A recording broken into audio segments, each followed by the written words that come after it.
قال الله تبارك وتعالى في كلامه المجيد: أعوذ بالله من الشيطان الرجيم. بسم الله الرحمن الرحيم. وقالوا لن نؤمن لك حتى تفجر لنا من الأرض ينبوعا أو تكون لك جنة من نخيل وعنب فتفجر الأنهار خلالها تفجيرا أو تسقط السماء كما زعمت علينا كسفا أو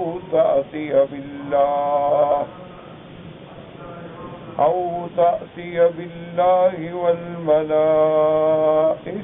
قبيلا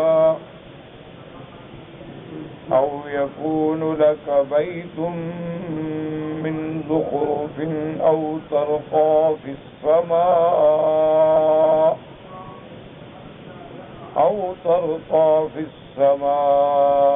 ولن نؤمن لرقيك حتى تنزل علينا كتابا نقرأه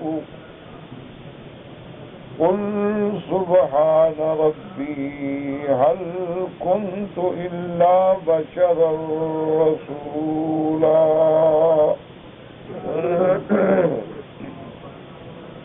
اللہ تبارک و تعالی نے کلام مقدس کی ان آیات مبارکہ میں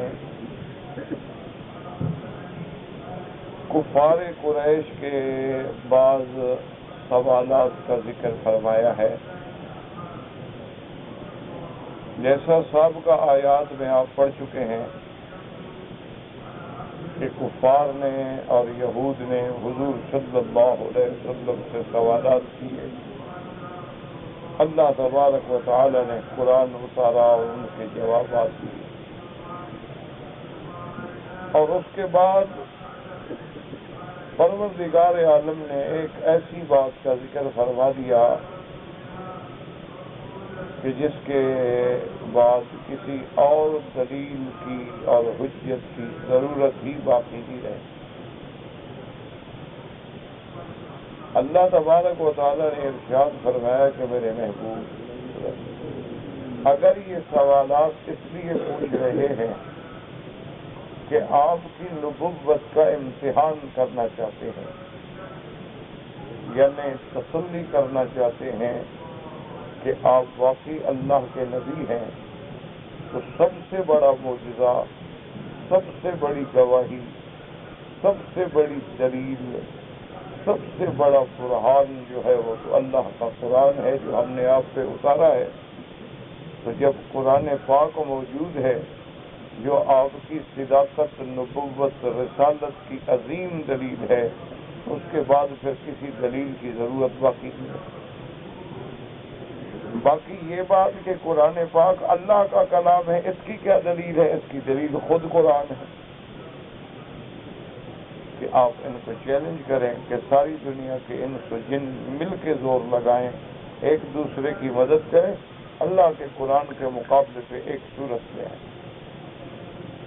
تو جب ساری مخلوق خدا کے قرآن کے مقابلے پر ایک صورت لانے پہ عاجز ہے تو صاف ظاہر ہے کہ یہ اللہ کا کلام ہے. اور جب قرآن اللہ کا کلام ہے تو اس لانے والا اللہ کا پیغمبر ہے، اللہ کا رسول ہے. تو یہ تو ایک ایسی دلیل ہے کہ جیسے سورج چڑھا ہوا ہو اور کوئی بھی وقوف لالٹین کا مطالبہ کرے. اس کے بعد پھر اللہ پاک نے ان کے مزید سوالات ذکر کیے. ان آیات مبارکہ میں بتلانے کا مقصد یہ ہے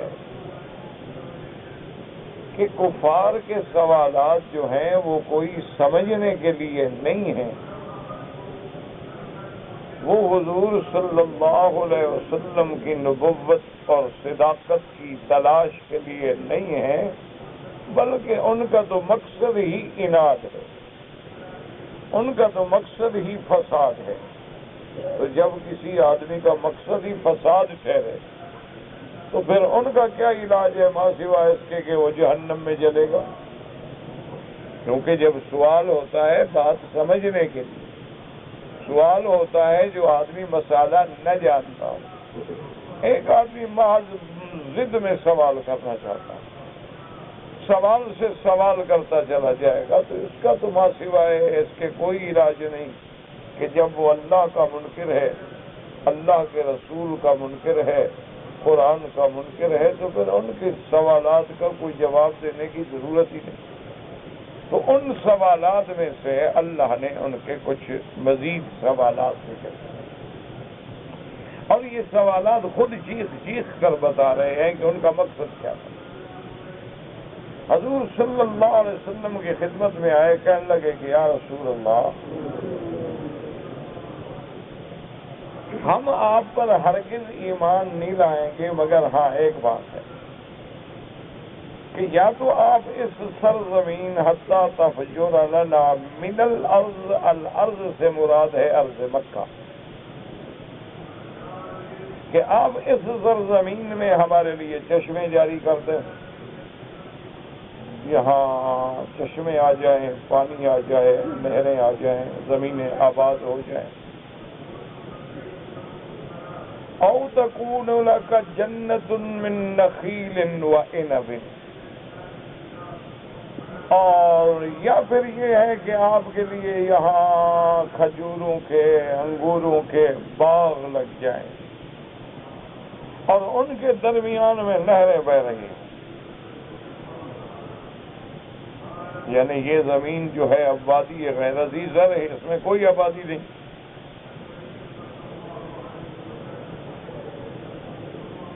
لیکن ہم یہ چاہتے ہیں کہ آپ کے لیے باغات ہوں، انگوروں کے باغ، کھجوروں کے باغ، فتفجر الانہار خلالہا، اور ان کے درمیان میں نہریں بہ رہی،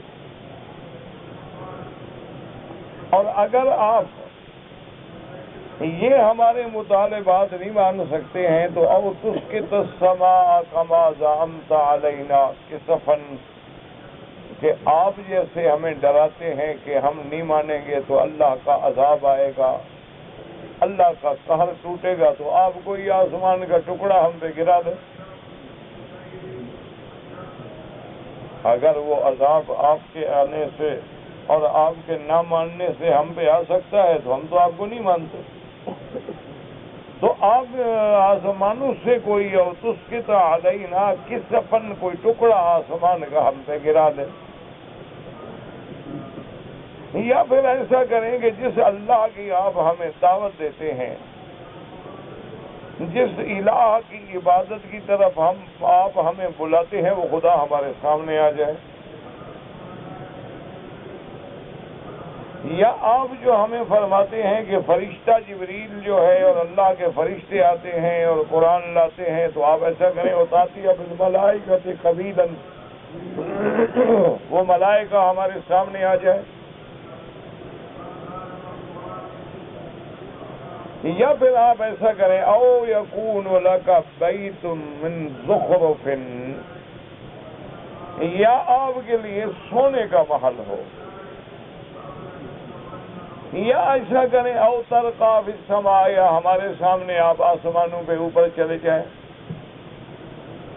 لیکن ہم ایسے نہیں مانیں گے، ہو سکتا ہے آپ کو بو جائے، ہو سکتا ہے آپ ہماری آنکھوں کو بند کر دیں، وَلَن نُؤْمِنَ لِرُقِيِّكَ، ہم آپ کے چڑھنے کو ایسا نہیں مانیں گے، بلکہ آپ اوپر جا کے اللہ سے ایک ہمارے نام خط لے آئیں، حتیٰ تنزل علینا کتابا نقرأہ، ہم پر کتاب اترے اور ہر بندے کے نام ہو اور ہم اس کو خود پڑھیں۔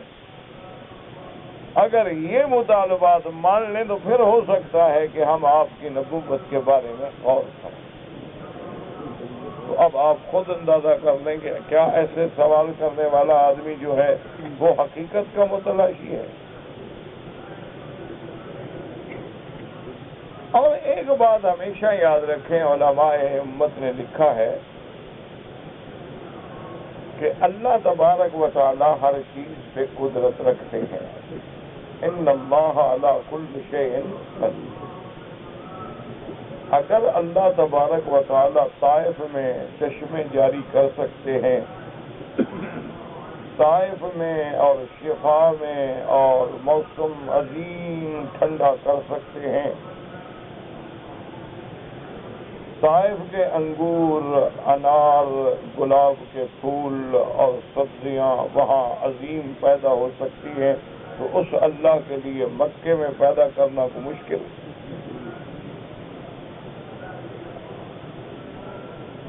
طائف اور مکے کا کتنا فرق ہے؟ 100 کلومیٹر۔ اور اگر اللہ تبارک و تعالی وہاں سبزہ اور وہاں باغات، بلکہ طائف کے اور مکے کے درمیان میں بھی آباد وادیاں ہیں، تو پھر مکے کو آباد کرنا کون سا مشکل ہے؟ ایک حکم ہی دینا ہے نا، اللہ نے کن فیکون ہو جا بس ہو جا۔ لیکن علماء نے لکھا ہے کہ یہ اللہ کی حکمتیں ہیں کہ اللہ نے اپنا گھر ایسے مقام پہ رکھا ہے کہ جہاں اللہ کے کعبے کے علاوہ کوئی ظاہری اسباب کی حد تک کوئی دلچسپی کا سامان ہی نہیں ہے۔ پہاڑ ہیں، کالے پہاڑ، خشک۔ کعبۃ اللہ ہے، بالکل ایک پیالے کی طرح وادی میں ہے۔ موسم ہے شدید گرم، جس کی گرمی جو ہے وہ ضرب المثل ہے۔ آپ خود یہاں رہتے ہیں، دیکھتے ہیں کہ درجہ حرارت کہاں چلا جاتا ہے۔ تو وجہ اس کی کیا ہے؟ علماء نے لکھا کہ میرا رب چاہتا یہ تھا کہ جو بندہ میرے کعبے کی طرف آئے وہ صرف کعبے کے لیے آئے اور کوئی دلچسپی دماغ میں آ ہی نہ سکے۔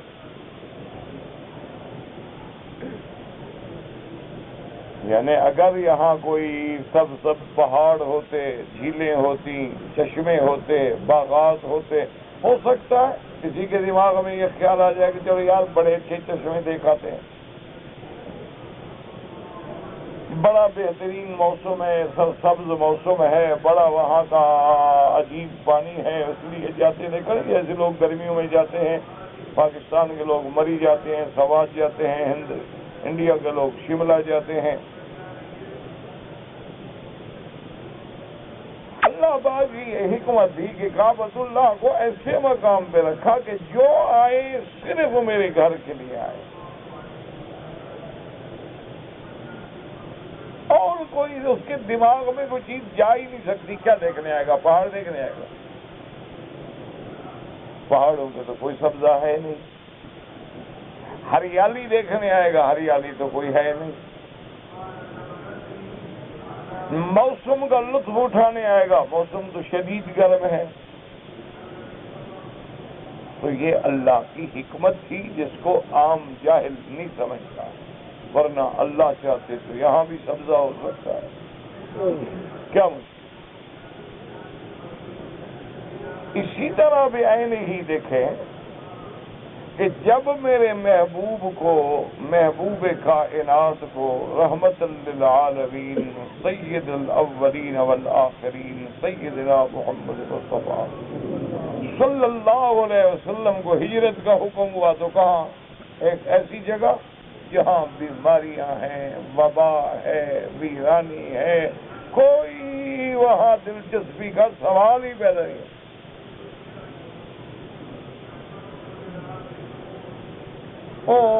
ہرا شرقیہ، ہرا غربیہ، دیکھیں سب پتھر ہیں، پہاڑ ہیں، راستے اتنا مشکل ہیں کہ چل نہیں سکتا ہے۔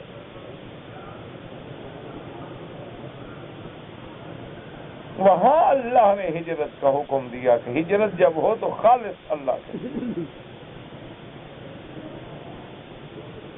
فمن كانت هجرته إلى الله ورسوله فهجرته إلى الله ورسوله۔ ہجرت اللہ کے لیے ہو اور کوئی دلچسپی کا سوال ہی نہ ہو۔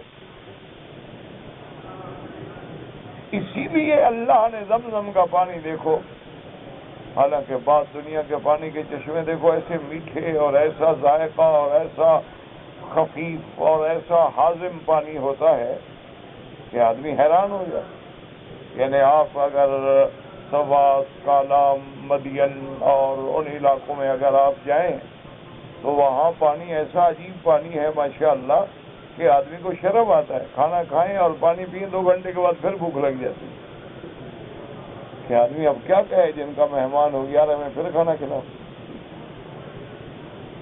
آدمی کو یہاں لحاظ ہوتا ہے جی ابھی تو ان بیچاروں نے اتنا خرچ کیا، کھانا پکایا، ہمیں کھلایا. اچھا سب سے زیادہ آپ دیکھیں نا گوشت ان علاقوں میں کھایا جاتا ہے. وجہ کیا ہے کہ ہضم ہوتا ہے. ہمارے علاقے میں ہے اتنا گوشت کا کوئی تصور ہی نہیں. وجہ اس کی یہی ہوتی ہے، آپ دیکھیں گے بڑے بڑے دمبے اور بڑے بڑے عظیم قسم کی مچھلیاں اور کی. وجہ کیا ہے؟ اللہ نے پانی ایسا رکھا پیا اور ختم. اچھا بعض چشمے اللہ نے ایسے رکھے ہیں جن میں سونے کے ذرات ہیں. کوہاٹ کے اوپر ایک جگہ ہے جہاں چشمے ہیں،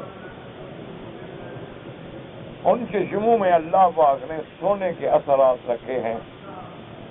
تو بڑے بڑے حکیم ہیں نا جو کشتے بناتے ہیں سونے کے، تو وہ پانی اللہ نے ایسا کشتہ بنایا ہے 15 دن رہے تو ٹی بی والا بیمار بھی کھڑا ہو جاتا ہے. تو پانی ایسا ہے. اسی طرح آپ دیکھیں کہ باہر کی دنیا سے پانی آتے ہیں بند بوتلوں میں. یہ منرل واٹر جو ہیں، یہ جو آج یہاں تو عام اب بکتا ہے نا، آدمی لیتے گا یہ تو پانی ماشاءاللہ کوئی چشمے وشمے کے تھوڑے ہوتے ہیں، یہ تو بس ابال شبال کے ٹھیک کیے ہوئے ہیں. یہ تو پلانٹ لگا دیتے ہیں، پانی گرم کیا، بوائل کیا، اس میں جو چیزیں ڈالنی ہیں، کوئی وٹامن کو منرل کو ڈال دیا، بس وہ پانی جناب منرل ہو گیا. یہ کوئی چشمے کے پانی وانی نہیں ہے. اصل جو ہے باہر کی دنیا میں آتے ہیں چشموں کے پانی، وہ اب بھی اگر یہاں خریدے میں کم از کم 10 ریال کی بوتل ہوگی. وہ پانی ہوتے ہیں حقیقتاً چشموں کے، ان کو صرف صاف کیا جاتا ہے اور کچھ نہیں کرتے، ان میں ملاتے کچھ نہیں. دیکھ لیتے ہیں کہ کوئی اس کے اندر اللہ نہ کرے کوئی اثرات تو نہیں ہے، کوئی ایسے خراب، بس اس کو صاف کر دیتے ہیں، فلٹر کر دیتے ہیں، فلٹر سے گزار دیتے ہیں. تو اللہ تبارک و تعالیٰ اگر چاہتے تو کیا زمزم کو میٹھا کر دینا اور ٹھنڈا کر دینا اور خوش ذائقہ کر دینا اور خوشبو والا پانی بنا دینا مشکل تھا. ہر کے گلاب میں خوشبو آ سکتی ہے، زمزم میں کیوں نہیں آ سکتی؟ کیوڑے میں خوشبو آ سکتی ہے تو زمزم میں کیوں نہیں آ سکتی؟ اگر آپ خوشبودار چائے پی سکتے ہیں تو زمزم میں خوشبو کیوں نہیں آ سکتی؟ لیکن اللہ نے فرمایا نہ خوشبو نہ مٹھاس، عجیب ذائقہ ہے جو دنیا میں کسی پانی کا بھی نہیں ہے. تاکہ جو آدمی زمزم پیے خالص زمزم کی نیت سے پیے، اس کو شفا سمجھ کے پیے، کسی لذت کے لیے یا مٹھاس کے لیے نہ پیے. یہ اللہ کی حکمتیں ہیں، اللہ کا منشا ہے. اور اللہ نے اپنا کعبہ ایسے مقام پہ رکھا اور اپنے پاک پیغمبر کو ایسے مقام پہ بھیجا، حالانکہ حضور تو ساری دنیا کے نبی ہیں. دیکھو نا، ٹھنڈے دل سے دماغ سے غور کریں، سوچیں کہ حضور کوئی مکے والوں کے لیے تو نہیں آئے نا. بُعِثْتُ إِلَى الْأَحْمَرِ وَالْأَسْوَدِ، تمام دنیا کے انسانوں کے لیے، جنوں کے لیے حضور کی نبوت ہے.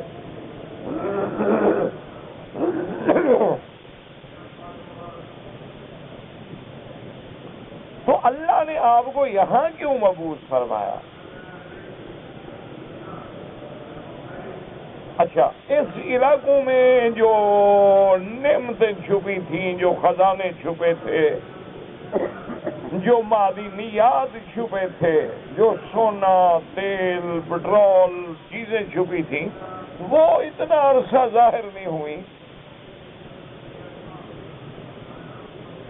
ورنہ اللہ چاہتے تو حضور کے زمانے میں بھی ظاہر ہوتے۔ یہ کہنا کہ اس وقت تک یہ ایجادات نہیں تھیں یا لوگ اتنے پڑھے لکھے نہیں تھے، یہ پڑھے لکھے لوگ تو خود مسلمانوں کے شاگرد ہیں، انہوں نے تو سب کچھ مسلمانوں سے سیکھا ہے۔ مسلمان جب علم کے معراج پہ تھے، یہ تو یورپ تو سارا بالکل جنگلی تھا، یہ تو ویسی تھے لوٹ مار کے کھانے والے، ان کا تو باپ دادا بھی معلوم نہیں تھا کسی کو۔ اور اسلام کے علماء جو تھے ماشاءاللہ، انہوں نے کوئی علم نہیں چھوڑا، صرف قرآن و حدیث نہیں، وہ تو ایمان تھا، اس کے علاوہ جتنے علوم ہیں، ریاضیات ہے، جغرافیہ ہے، فلکیات ہے، فلسفہ ہے اور نئی نئی ایجادات ہیں، سب کے موجب اصلی جو ہے وہ تو مسلمان ہیں۔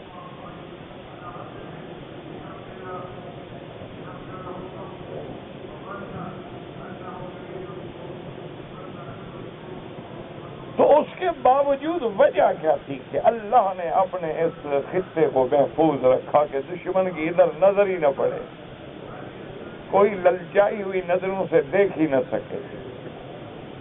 جو دیکھنا چاہتا ہے اللہ کو دیکھے، اللہ کے رسول کو دیکھے، اللہ کے کعبے کو دیکھے، اور خالص ایک جماعت تیار ہو جن کے دل و دماغ میں نہ سونا، نہ دولت، نہ پیٹرول، نہ پیسہ، نہ لالچ، کچھ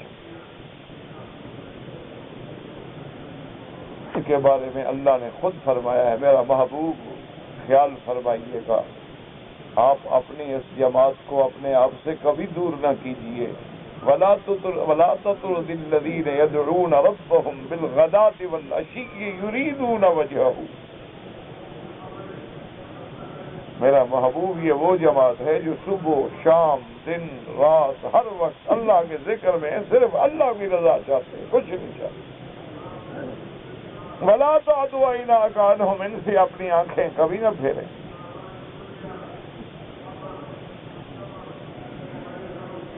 اسی طرح اللہ تبارک و تعالی نے ارشاد فرمایا تھا کہ میرا محبوب یہ تیری جماعت جو ہے نا، اولئک هم المؤمنون حقا، یہ پکے ہو۔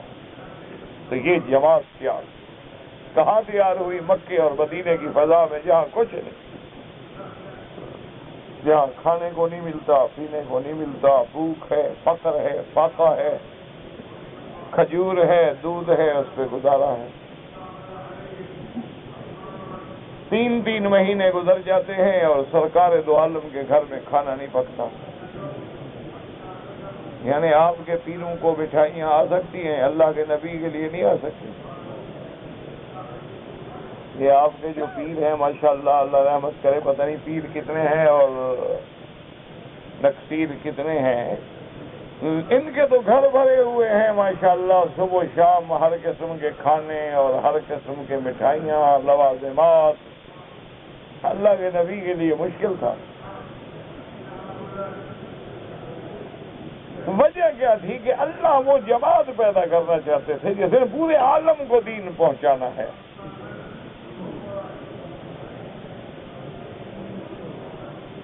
اللہ نے وہ ایمان والوں کا ایک ایسا گروہ پیدا کرنا ہے کہ جن کی نظروں میں سونا، چاندی، دولت، اقتدار، عزت، مال کچھ بھی نہیں،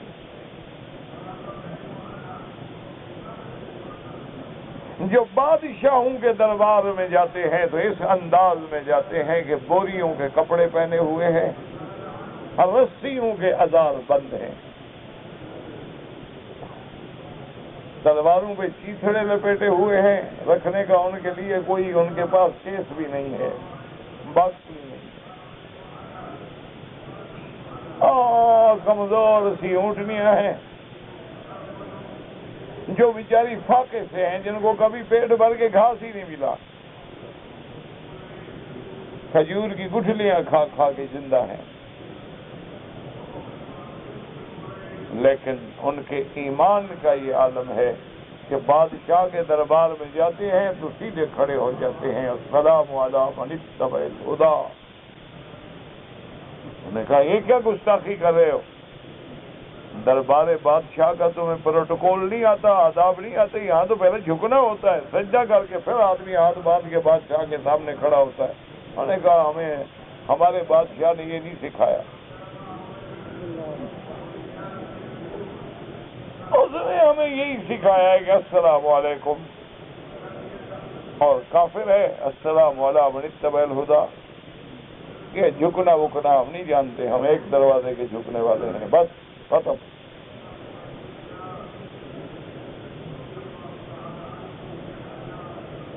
بادشاہ دیکھ رہا ہے پہننے کو کپڑے نہیں ہیں، مرد تک کی اونٹنیاں ہیں، پرانی قسم کی تلواریں ہیں، اور جناب اکڑ کے کھڑے ہیں۔ اس نے کہا اچھا پوچھیں تو صحیح ان سے کیا چاہتے ہو بھائی، کیوں آئے ہو؟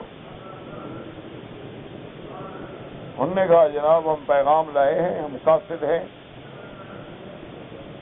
اور سیدھا سا پیغام ہے اسلم تسلم، اسلام لے آؤ۔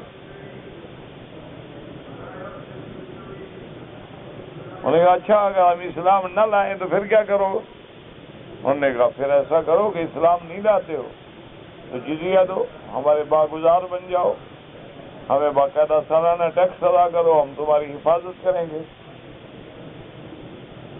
اچھا اس نے کہا اچھا یہ بھی نہ کروں تو پھر کیا ہوگا؟ پھر میدان میں تلوار فیصلہ کرے گی۔ بس تین باتیں ہیں۔ بادشاہ غصے میں آ گیا، بادشاہ تھا، فوج اس کے پاس، اب دو آدمی ایسے کھڑے ہوں سامنے فقیر۔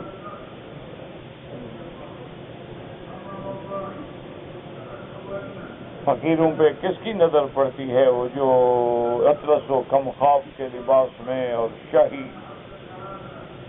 تخت پہ بیٹھا ہے اور مورچھل اوپر کھڑے ہیں اور عملہ ہے اور ہاتھ باندھے سامنے خدام حشم کھڑے ہیں، اس کو تو یہ باتیں سمجھ ہی نہیں آتی کیا کہہ رہے ہیں۔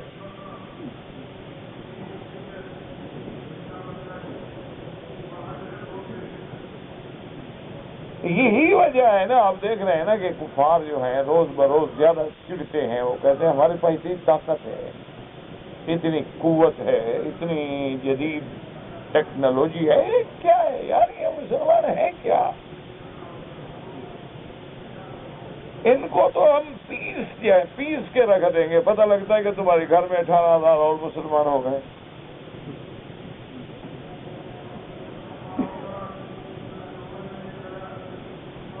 کیا ہو گیا ابھی؟ ہو کیا گیا؟ کیا ہے پاگل؟ یہ کیا ہے چیز؟ کیا ہے یہ بتائیں؟ پھر خبر آتی ہے کہ 28,000 اور مسلمان ہو گئے۔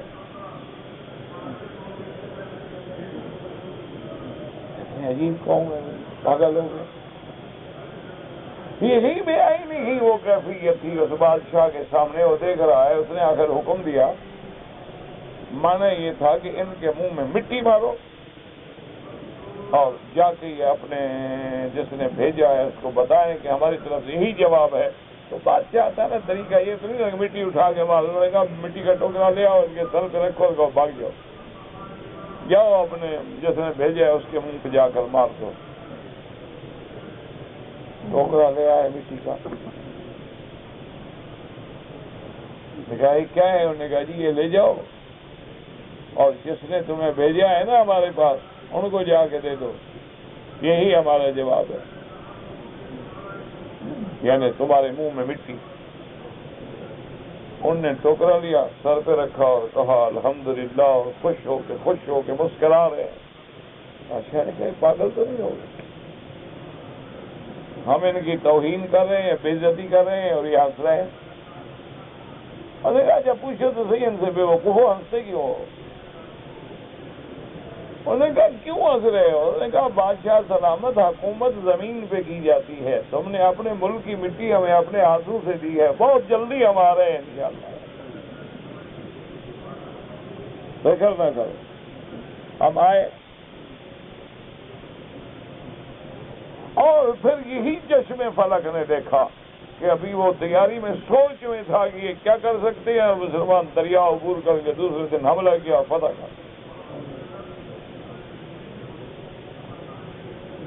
پھر ایک دن خود نہیں بیٹھے محلات میں، خود نہیں شاہی لباس پہنے، اپنے پاس وہی اونٹنی ہے، وہی کپڑا ہے۔ حضرت عمر بیت المقدس فتح کرتا ہے تو ٹاکیاں لگی ہوئی، کوئی لباس سے فاخر ہے۔ تو اس لیے اللہ چاہتے تھے کہ میرا گھر ایسے مقام پہ ہو کہ جب تک وہ جماعت پیدا ہوتی ہے کسی دشمن کی ادھر نظر ہی نہ پڑے، جو دیکھے تو ایمان کی نظر سے دیکھے، نہ دیکھے تو بھی وہاں جا کے کیا کریں گے۔ اب دیکھو نا، جو مسلمان نہ ہو وہ کہے گا میں کیا کروں گا یار، وہاں کیا دلچسپی ہے بھائی۔ یہ تو ابھی ماشاءاللہ چلو رہنے کے لیے اچھے ہوٹل بن گئے، سڑکیں بن گئی، ماشاءاللہ وسائل ہو گئے، انتظامات ہو گئے، ورنہ آج سے 40 سال پہلے آپ دیکھیں کیا حال تھا۔ چھوٹے ہوائی جہازوں پہ بڑے آدمی جب حج پہ آتے تھے نا، چھوٹے ہوائی جہازوں پہ ایئرپورٹ سے نکلنے کے بعد اتنی ریت اڑتی تھی ماشاءاللہ کہ ایئرپورٹ سے باہر آتے آتے ماں بھی نہ پہچانے کی میرا بیٹا ہے۔ یہ تو اب عالم ہے نا، اللہ پاک نے جزائے خیر دے حکومت کو کہ اس نے اس ملک کو بنایا ہے، ڈیولپ کیا ہے، اور دنیا کے کوئی بڑے سے بڑا ملک جو ہے وہ ظاہری طور پر بھی اس کا مقابلہ نہیں کرتا۔ لیکن آج سے 50 سال پہلے کیا ہے، ہم مدینہ شریف جاتے تھے نا، ٹرک ڈھونڈتے تھے جو لوڈڈ ہو، جس میں چینی جا رہی ہو، چاول جا رہا ہو، آٹا جا رہا ہو، بھرا ہوا ہو، اس کے ساتھ جا کے بات کرتے تھے کہ بھی ہمیں اس کے اوپر بٹھا دو، کیونکہ ٹرک لوڈڈ ہو نا تو دھکا کم لگتا تھا، ورنہ تو وہ ماشاءاللہ سب سیدھا آدمی ایسے اٹھتا تھا، سب چھت میں لگتا تھا۔ اس لیے اللہ پاک چاہتے تو اللہ تو کہتے ہیں کوئی مشکل ہی نہیں، لیکن کافروں کے سوال دیکھو جی، میں نہریں بنا دو، چشمے جاری کر دو، باغات لگا دو، اچھا یہ نہیں تو چلو آسمان کا ٹکڑا گرا دو، کوئی ایسی بے وقوف قوم ہوگی جو اللہ کا عذاب مانگے۔ اچھا چلو یہ بھی نہیں تو اللہ نے خود ہمارے سامنے آگے بات کریں،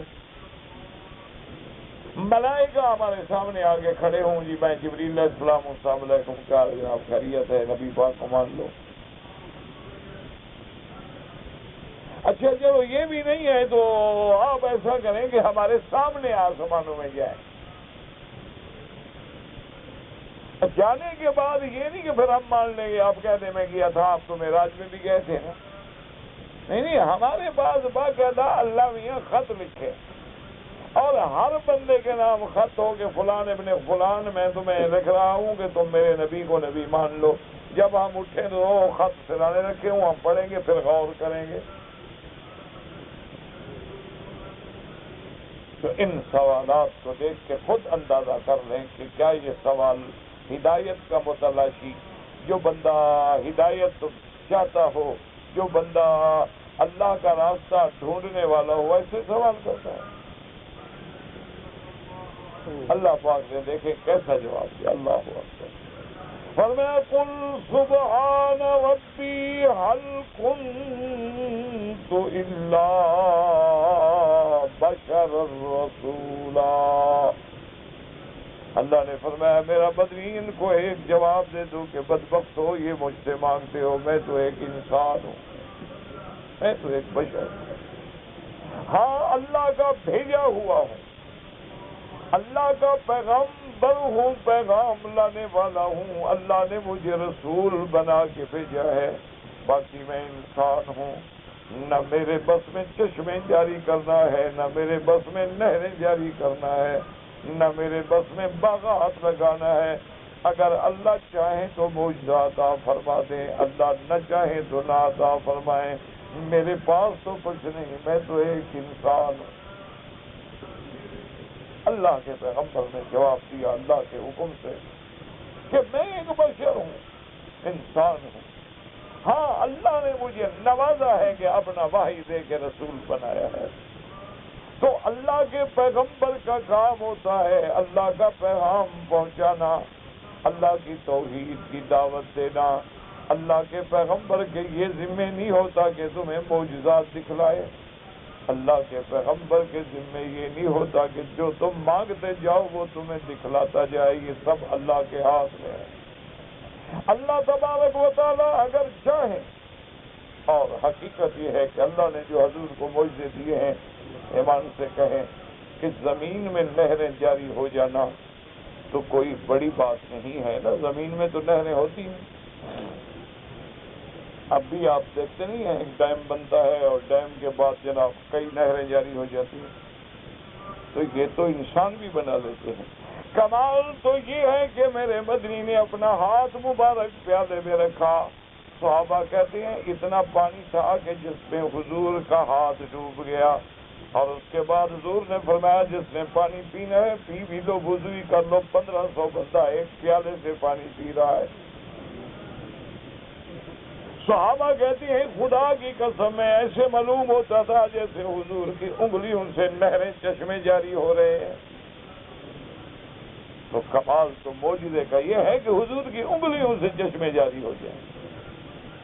زمین میں تو ہوتے رہتے ہیں، کیا فرق پڑتا ہے؟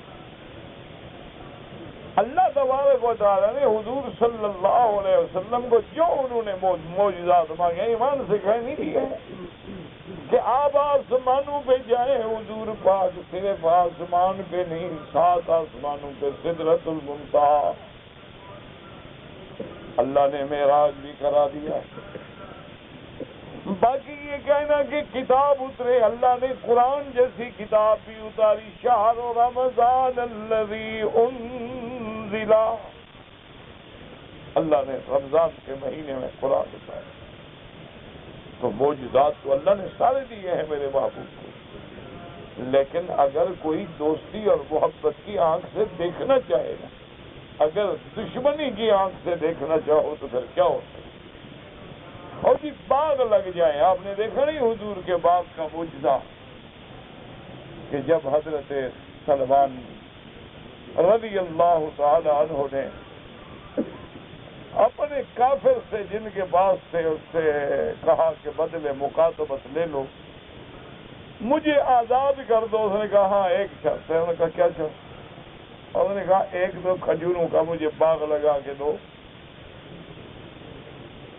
اس میں جس دن پھل آئے گا، اور دوسرا اتنا سونا دو۔ حضرت سلمان اداس ہو کے حضور کی خدمت میں آئے، حضور نے فرمایا ماذا بک یا سلمان، سلمان کیا حال ہے، کیا کیا ابھی تمہارے اس کافر نے؟ اس نے کہا حضور وہ آزاد کرنے کے لیے تو تیار ہو گیا ہے، لیکن شرطیں ایسی لگا دی ہیں کہ وہ آزاد میں ہو نہیں سکتا۔ تو نے فرمایا کیا شرط لگائی ہے؟ اس نے کہا حضور وہ کہتے اتنا اوقیہ سونا دو، میرے پاس تو ایک ماشا سونا نہیں ہے، اور اتنے چھٹانک سونا کہاں سے دوں؟ اور دوسری شرط حضور اس سے بھی اب مشکل ہے، کہتے ہیں کھجوروں کا باغ لگا کے دو، اور کھجوریں جب پھل کے اتریں گی پھر تمہیں آزاد کروں گا۔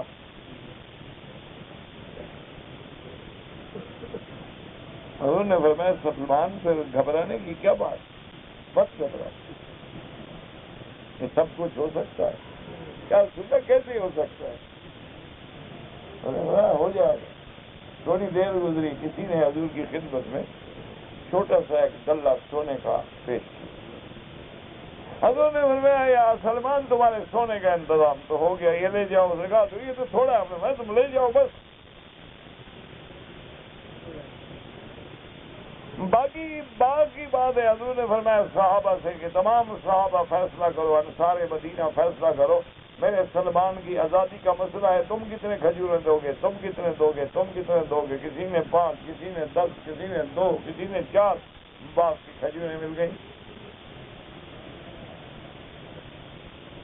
جب اللہ تبارک و تعالی چاہتا ہو تو پھر کیا نہیں ہو سکتا؟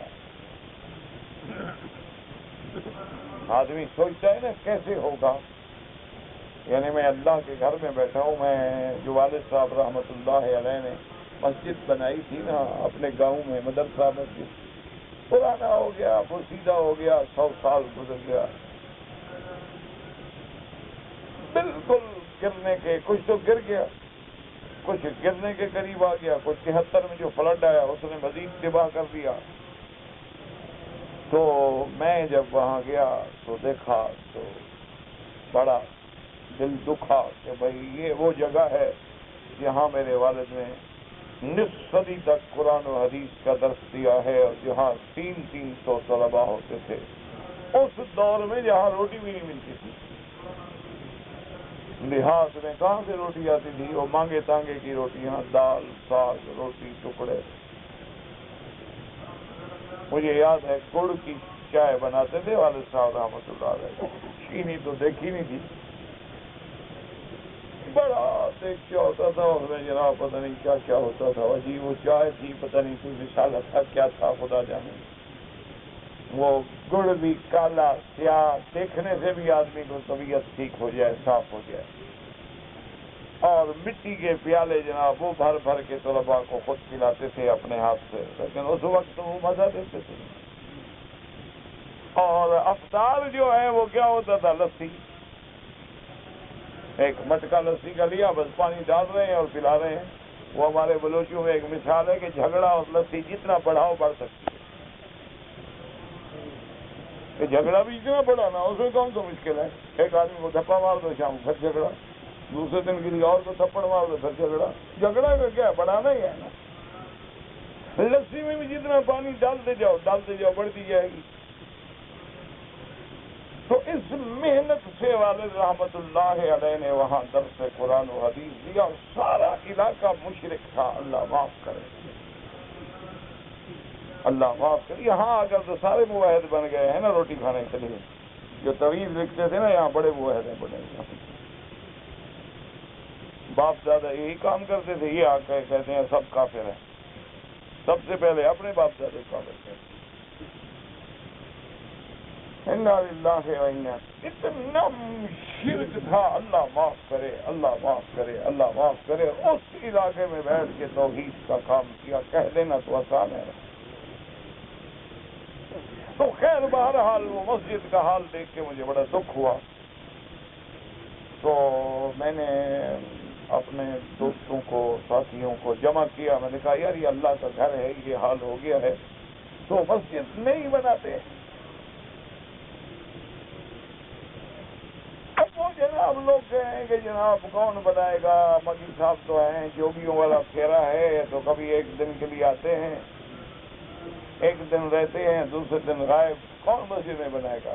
میں نے جناب ظہر کی نماز کے بعد اعلان کیا، ابھی صبح کی نماز کے بعد سارے گاؤں والے آ جاؤ، مسجد شہید کرو۔ سارے آ گئے، ایک دن میں مسجد گر گئی، لیبر بھی لگانی پڑی ہے، ایک دن میں کام ہو گیا۔ دوسرے دن میں نے کہا بھی جتنے علاقے کے ذمہ دار ہیں، جن کے پاس ٹریکٹر ہیں، ٹرالیاں، سب لے آؤ اور ملبہ اٹھاؤ، ایک دن میں صاف ہو گیا۔ چوتھے دن میں نے کہا ہر ذمہ دار 10 15 مزدور بھیجیے، ایرے بناؤ، کھدائی ہو گئی۔ والد صاحب نے جو باغ لگایا تھا کسی زمانے میں، وہ جنگل بن گیا تھا، 4 ایکڑ کا باغ تھا، وہ نے کہا اس کو بیچے، تو لکڑی بیچی تو 9 لاکھ کی بک گئی۔ مسجد بن گئی، مدرسہ بن گیا، 50 لاکھ لگ گیا، مجھے پتہ ہی نہیں کہاں سے لگ گیا۔ تو یہ ہمارا کمال نہیں ہوتا، جب اللہ چاہتے ہیں تو بن جاتا۔ صرف شرط یہ ہے کہ تمہاری نیت خالص ہو۔ بس ایک بات کا ہمیشہ یاد ہے، میری بات ہمیشہ مدرسے والوں کو بری لگے یا اچھی لگے، مدرسہ ہو، سرائے ہو، رباط ہو، یتیم خانہ ہو، لنگر ہو، جب تک تمہاری نیت خالص ہے تمہیں اللہ کسی کا محتاج نہیں کرے۔ جس دن گھپلا شروع ہوگا نا، چندہ آیا 1,00,000 اور 50,000 خود پی گئے، پھر انشاءاللہ ساری زندگی بھیک مانگتے رہو گے۔ لکھ لو میری بات ڈائری پہ، نوٹ کر۔ جس دن مدرسے کے پیسے میں، رباط کے پیسے میں، خیرات کے پیسے میں گھپلا شروع ہو گیا نا، اور پھر مولویوں نے بیٹھ کے دلائل شروع کیے کہ جناب 24 گھنٹے کے ملازے میں ہمیں حق نہیں ہے کہ اتنا کھائیں۔ وہ جناب پہلے تم کیوں نہیں کھاتے تھے؟ مدرسے کا پیسہ جب سے آنا شروع ہے، اب تمہیں مسئلے یاد آئے۔ جب تک تمہاری نیت خالص رہے گی، اللہ کا گھر کبھی محتاج نہیں، مدرسہ کبھی محتاج نہیں۔ اور یار لوگوں کے میراثیوں کو روٹی مل جاتی ہے، محمد پاک کی حدیث پڑھنے والے بھوکے مر جائیں گے۔ اور بھانڈ ہوتے ہیں، نٹ ہوتے ہیں جو تماشے دکھاتے ہیں، ان کو روٹی مل جاتی ہے، اور جو کالا کالا رسول اللہ کریں گے بیٹھ کے، ان پہ اللہ کی رحمت نہیں آئے گی۔ بالکل کوئی غم نہ کرے، میں تو خود حیران ہوں۔ ابھی مجھے 2 دن ہوئے، رپورٹ آئی ہے، آڈٹ رپورٹ آئی ہے مدرسے کی، 13 لاکھ روپے 1 سال کا خرچہ ہے، چل رہا ہے، اللہ پاک دے رہے ہیں۔ پچھلے دفعہ انہوں نے مجھے لکھا کہ جی گندم کی تکلیف ہے، میں نے کہا بھی اپنی گندم کتنا ہے لے لو، انہوں نے کہا جی ہمیں تو 500 من گندم چاہیے، تو 500 من ہے۔ مجھے اپنے کچھ ساتھی کہنے لگے جی آپ کی 1500 من تو کل گندم ہے، 500 آپ مدرسے کو دے رہے ہیں، میں نے کہا چھوڑے یار عقل کرو، یہ مدرسہ نہ ہوتا تو گندم کہاں سے آتی؟ مدرسے کی وجہ سے والد صاحب وہاں بیٹھے زمینیں لی اور ہم زمیندار بن گئے۔ میں نے کہا ہم کیا کرتے وہاں، وہ ہمارا کوئی حق تھوڑا ہے، وہاں تو ہم مہاجر تھے۔ دے دو وہی مدرسے سے۔ اچھا خدا کی شان میں تو گندم اتنی مہنگی ہو گئی، وہ ہماری 1000 من جو بچی وہ 1500 کے بھاؤ لگ گئی، تو ہمارا کتنا نقصان ہو، پیسے تو ہمارے گھر واپس آ گئے۔ مدرسے کو گندم مل گئی، ہماری گندم مہنگی ہو گئی، نقصان کیا ہوا ہمارا؟ ما نقص مال من صدقۃ قط، خیرات سے مال میں کبھی کمی نہیں آتی۔ ابھی محتمین صاحب کا فون آیا تھا کہ اتنے پیسے دیے، میں نے کہا میرے حساب میں کچھ پڑے ہیں، انہوں نے کہا جی ہاں پڑے ہیں، لے لو۔ اور جی سارے پیسے آپ کی طرف سے لے لیں، میں نے کہا کیوں نہ لے لو، پڑے ہیں تو لے لو، بس ختم کرو بات۔ اور مجھے یقین ہے کیا فرق پڑتا ہے، 2-3 لاکھ میں دوں گا، اللہ 6 دے گا۔ اللہ کسی کا احسان رکھتا ہے، تم دے کے تجربہ تو کرو نا، نیت تو کرو نا، دینے والے تو بنو کبھی۔ تم اخلاص کے ساتھ دینے والے بنو اور پھر دیکھو کہ خدا تمہیں کیسے دیتا ہے۔ اس لیے اللہ تبارک و تعالیٰ اگر چاہتے تو مکے میں بھی نہریں جاری ہو سکتی ہیں، اور اللہ نے میرے محبوب کو وہ معجزات دیے ہیں جو کسی پیغمبر کو نہیں ملے، لیکن فرمایا میرے محبوب ان کو جواب دے دو، یہ تھوڑا ہے کہ جو بندہ معجزہ مانگے ہم دکھاتے جائیں۔ قل سبحان ربی هل كنت الا بشر رسولا، یہ اللہ کے کام ہوتے ہیں۔ ابھی یہ طالب میرے پاس بیٹھا ہے، پچھلے سال حج میں یہ جو ٹیپ شیپ بناتا رہتا تھا، استاد میں نے کہا کیا ہو گیا استاد ہم ایک مسجد بناتا ہے، ادھر ایک ایسی جگہ ہے جہاں مسجد نہیں، استاد ادھر نماز کیسے پڑھے گا، استاد ہم مسجد بنائے، میں نے کہا بناؤ، کہتے استاد ادھر پیسہ بہت لگے گا، تم بناؤ، نیت تو کرو بے وقوف پاگل آدمی، نیت تو کرو دل سے۔ نہیں استاد زمین تو ہم نے خرید لیا، رجسٹری لے کے دوسرے دن آ کے کہتے دیکھو جی ہم زمین تو لیا ہوا، میں کہا بناؤ، اللہ کا شکر ہے کل بتا استاد الحمدللہ چھت پڑ گیا۔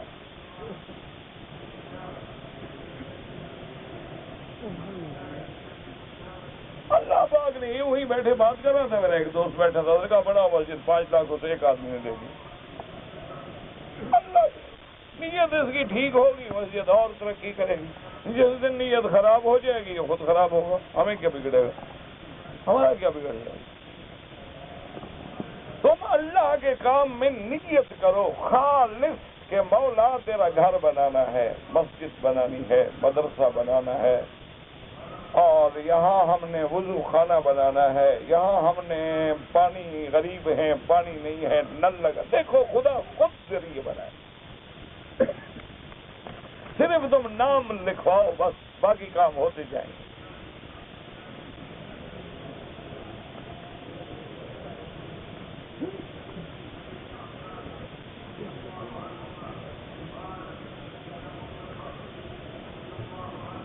میری بیوی کو، میرے بیوی بچے پاکستان میں ہیں، میرے والد نے بیوی سے کہا کہ تم حلف اٹھاؤ کہ شوہر سے پیسے نہیں لو گی، اس نے حلف اٹھا لیا، کوئی بات نہیں، وہ حلف توڑ دے، 10 مسکینوں کو کھانا کھلا دے، تم پیسے دیتے رہو۔ اچھا حلف پورا کرنا ہے تو وہ یہ کہے کہ پیسے نہیں لوں گی، وہ نہ مانگے تم پیسے دیا کرو، کہ میں نے تو نہیں مانگے، تو قسم سے بھی کفارے سے بھی بچ جاؤ گے۔ یہ ہوتا رہتا ہے بابا، والدین کو خوش کرنے کے لیے کوئی 10 مسکین کا کھانا کو مہنگا نہیں ہے، حمد اور ثنا کا فرق پڑھنا ہے نا، منطق کی کتابیں پڑھو۔ صحابہ کرام میں سے حضرت علی، حضرت فضل، حضرت عباس نے غسل دیا۔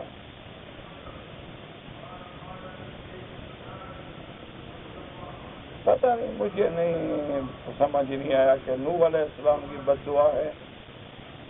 کہتے ہیں جماع میں تاخیر ہوتی ہے، جماع میں کیا، مجھے تو نہیں پتا آپ نے کیا لکھا ہے۔ اگر نماز اکیلے پڑھ رہے ہیں تو جب ہم رکوع سے کھڑے ہوں گے کیا پڑھیں گے؟ سمع اللہ لمن حمدہ ربنا لک الحمد حمدا کثیرا طیبا مبارکا کما یحب ربنا ویرضی۔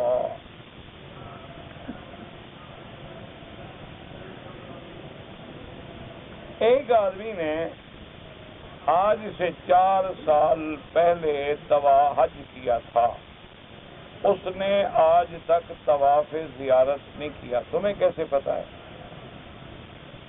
4 سال تم اس کے ساتھ رہے ہو۔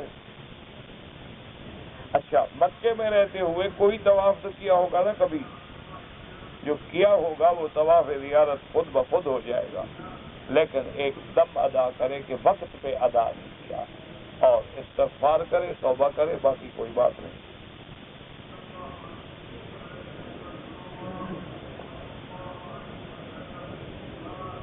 کہتے ایک آدمی کی بیوی شعبان میں عمرے پہ آئی، مدینے چلے گئے، واپسی پر عورت کو ایام آ گئے، مکے پہنچ کے کمرے میں وہ کپڑے اتار کے لیٹے رہے۔ اب مجھے سمجھاؤ نا، دونوں نے احرام باندھا یا نہیں باندھا؟ اگر دونوں نے مدینہ منورہ سے میاں بیوی دونوں نے عمرے کی نیت کی، لبیک اللہم لبیک پڑھا، اور مکے میں آ کے عورت کو تو ایام آ گئے لیکن مرد کو تو ایام نہیں آئے نا، اس نے عمرہ کیا یا نہیں کیا؟ اس نے عمرہ کر لیا، بیوی تو کر نہیں سکتی تھی جب تک پاک نہ ہو۔ اگر میاں بیوی لیٹے رہیں لیکن جماع نہ کریں کوئی بات نہیں، لیکن اصول یہ ہے کہ حالت احرام میں لا رفث ولا فسوق، کہ کوئی شہوانی بات بھی نہ ہو، شہوت سے نظر بھی نہ ڈالے، چھیڑ خانی بھی نہ کرے۔ تو بہرحال اگر ایسا کیا ہے صدقہ کر دو، اور اگر عمرہ ہی نہیں کیا تھا تو دونوں عمرہ بھی کرو اور ایک ایک دم بھی ادا کرو۔ ایک آدمی ہے، غریب آدمی ہے، وہ آیا تو تھا مزدوری کے لیے، لیکن اللہ نے اس کو عمرہ بھی نصیب کیا اور حج بھی نصیب کیا۔ الحمدللہ، خدا کا شکر کرو، تمہارا عمرہ بھی ٹھیک ہے، تمہارا حج بھی ٹھیک۔ میرے بھائی مسئلہ سمجھو، اللہ نے حکم دیا ہے کہ زندگی میں حج ایک دفعہ فرض ہے، کس پر؟ جو صاحب استطاعت ہے۔ للہ علی الناس حج البیت من استطاع الیہ سبیلا، جس کے پاس طاقت سے کیا مراد ہے؟ آنے جانے کا خرچہ ہے، صحت ہے، تندرستی ہے، کوئی رکاوٹ نہیں، کوئی معنی نہیں، اس پہ زندگی میں ایک دفعہ حج فرض، ٹھیک ہے؟ اچھا، اب اللہ کی شان ہے کہ کسی بہانے، مزدوری کے بہانے، کسی بہانے مکے میں آ گئے۔ اب تو ہم نے مکے سے حج کرنا ہے نا، تو اب مکے سے عرفات جانے آنے میں کتنا خرچہ ہوگا؟ 50 ریال۔ اگر ہم پیدل نہ بھی جائیں 50 ریال سے زیادہ خرچہ نہیں ہوگا، 5 ریال میں مینا اور 10 ریال میں عرفات اور 10 ریال میں واپس آ جائیں گے، تو لہذا آپ کا حج ہو جائے گا، کوئی فکر نہیں، حج بھی آپ کا ٹھیک ہے اور عمرہ بھی آپ کا ٹھیک ہے۔ اللہ پاک نے آپ کے لیے یہی سبب پیدا کر دیا کہ آپ ڈیوٹی پہ آ گئے، نوکری پہ آ گئے، مزدوری پہ آ گئے، اللہ نے مکے پہنچا دیا۔ اب مکے سے حج کرنا آپ کی استطاعت میں ہے، تو آپ نے کر لیا، الحمدللہ، اللہ قبول فرمائے۔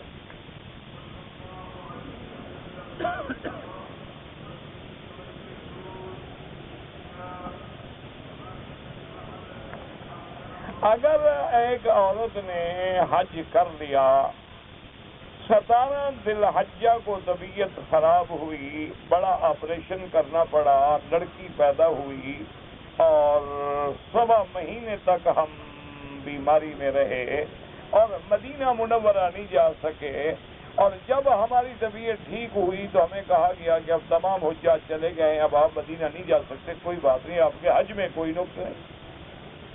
مدینہ جانا بہت بڑی سعادت ہے۔ مدینہ منورہ کی زیارت جو ہے بہت بڑی نعمت ہے جس کا کوئی مقابلہ ہی نہیں ہے۔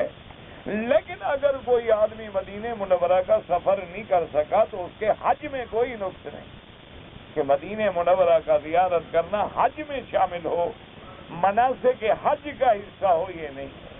یعنی ایک آدمی نے حج کے مثلا کئی لوگ ہیں مکے میں حج کرتے ہیں لیکن مدینہ شریف نہیں گئے سارا سال، کوئی بات نہیں، یعنی اس کے حج میں کوئی کمی نہیں آئے گی۔ باقی یہ دعا ضرور کریں کہ اللہ تبارک و تعالی ہر مسلمان کو مدینہ منورہ کی حاضری نصیب فرمائے اور مدینہ منورہ کی محبت نصیب فرمائے۔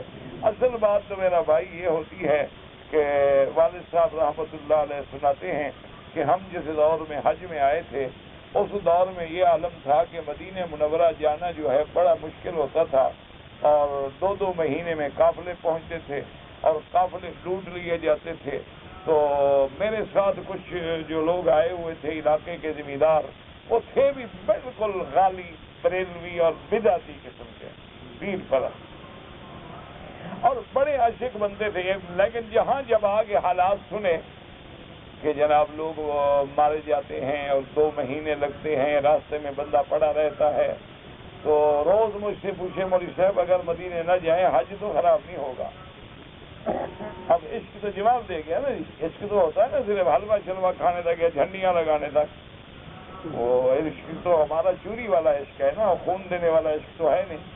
تو والد صاحب رحمۃ اللہ علیہ فرماتے ہیں کہ جمرۃ العقبہ کی رمی کرنے کے لیے جب ہم 10 تاریخ کو گئے تو ہم کنکریاں مار کے جا رہے تھے اور میرے استاد تھے حضرت سہارنپوری رحمۃ اللہ علیہ، وہ کنکریوں کے لیے آ رہے تھے۔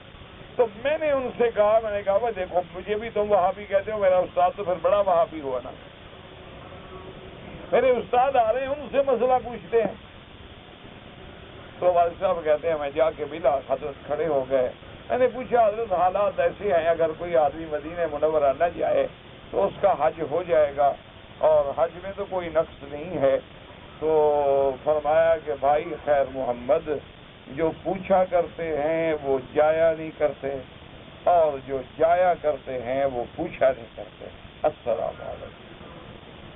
جس نے مدینے جانا ہے پھر مسئلے پوچھتا ہے، مرنا ہے تو مر جاؤ، پھر تکلیف ہوتی ہونے دو، اور عشق کے بعد مسئلہ کیا پوچھنا ہے؟ تو جس نے جانا ہے وہ پوچھتا تھوڑا ہے۔ تو باقی آپ مجبور تھیں، آپ کا آپریشن تھا، آپ عورت ہیں، آپ مجبور تھیں، آپ نہیں جا، آپ کے حج میں کوئی نقص نہیں ہے انشاءاللہ۔ اللہم صلی علی محمد وعلی آل محمد کما صلیت علی ابراہیم وعلی آل ابراہیم فی العالمین انک حمید مجید۔ یا حی یا قیوم برحمتک نستغیث، یا حی یا قیوم برحمتک نستغیث، یا حی یا قیوم برحمتک نستغیث، یا حی یا قیوم یا ذا الجلال والاکرام، یا ذا الجلال والاکرام، یا ذا الجلال والاکرام۔